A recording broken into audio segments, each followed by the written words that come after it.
Hirap na hirap ka na ba sa pagbuo ng research introduction ninyo? Well, this video is for you. Simple tips in writing research introduction. Buuin mo ang research introduction ninyo sa pamamagitan lamang ng 3 paragraph. Okay, ang first paragraph ay naglalaman ng global context.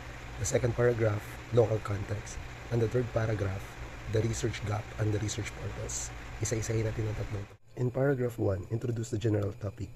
Then state the global problem or importance of the topic and support it with international literatures. For example, nowadays, many of the students can read but they can't understand.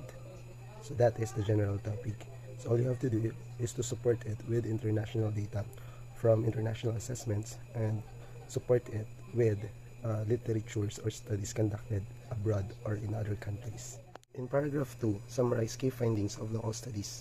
Then, present government data if possible and show unresolved or continuing issue about the topic. For example, maghanap ka ng 3 o 5 local studies conducted in the Philippines related to your study. Then make a summary of about 2 to 3 sentences about the findings of those studies.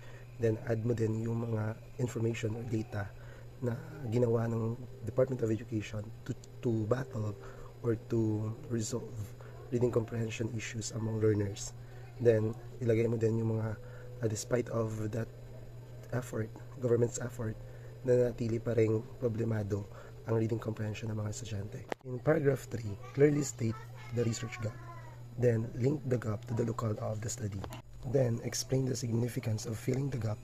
And lastly, state the purpose of the study. So, for example, first, kailangan mo maunawaan na mayroong iba't ibang uri ng research gap. So, piliin mo lang yung research gap na applicable sa study mo. For example, sa study binigay natin, o sa topic na binigay natin, ang applicable dyan is yung practical knowledge research gap, o di kaya naman yung population gap, o di kaya naman yung intervention na ginamit. And try to link that gap to the current situation of the school or the locale of your study. By doing it, makikita yung necessity ng pag-conduct ng study mo. Maglagay ka rin o magdagdag ka ng one-liner explanation bakit mahalaga na ma-fill inan yung gap na yan. And pagkatapos nito, sa last part, you need to state the purpose of the study. So that's all.